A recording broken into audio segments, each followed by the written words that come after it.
નમસ્કાર, star India TV ન્યૂઝમાં આપનું હાર્દિક સ્વાગત છે। આપ જોઈ રહ્યા છો સ્ટાર ઇન્ડિયા ટીવી ન્યૂઝ, સત્યની વાતે સત્યની સાથે। ઝાલોદ નગરના લોહારવાડા વિસ્તારના મહાદેવ મંદિરે અડધી રાત્રે ચોરો ભરાયા। મંદિરમાં તાળા તોડવાના અવાજને લઈ આસપાસના લોકો જાગી ગયા। તાત્કાલિક પોલીસનો સંપર્ક કરાતા DYSP Patel, PI Rathwa, PSI Mali, second PSI Sisodiya સહિતનો પોલીસ સ્ટાફ ઘટના સ્થળે આવી પહોંચ્યા। અંબાજી પગપાળા સંઘ અંબાજીથી આવેલ હોવાથી ચોરો આવ્યાની ઘટનાને લઈ નગરના લોકો પોલીસની મદદે પહોંચ્યા। પોલીસ અને ગ્રામજનોને જોઈ ચોરો મંદિરની પાસે ખુલ્લા ખેતરમાં ભાગવા લાગ્યા। ખેતરોમાં ઢીચણસમા પાણી તેમજ કાદવ કિચડની વચ્ચે ચોરો પાછળ પોલીસ દોડી। ચોરોએ બચવા માટે પથ્થરમારો કર્યો। જવાબમાં પોલીસ દ્વારા ફાયરિંગ કરવામાં આવ્યું। અંદાજિત રાત્રે 2 વાગ્યાથી સવારે 7 વાગ્યા સુધી ચોરોને પકડવાનું ઓપરેશન ચાલ્યું। માહિતી મુજબ 4 ચોરો ચોરી કરવા આવેલ હતા, તેમાંથી 2 ચોરોને પકડવામાં પોલીસ સફળ।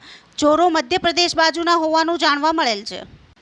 ઝાલોદ પોલીસના ડીવાયએસપી પટેલની આગેવાનીમાં પોલીસ સ્ટાફે સિંઘમની ભૂમિકા બજાવી। નગરમાં દરેક લોકોના મોઢે પોલીસની સુંદર કામગીરીની પ્રશંસા કરવામાં આવી। Star India TV news Jhalod reporter Pankajbhai Pandit, જિલ્લા દાહોદ।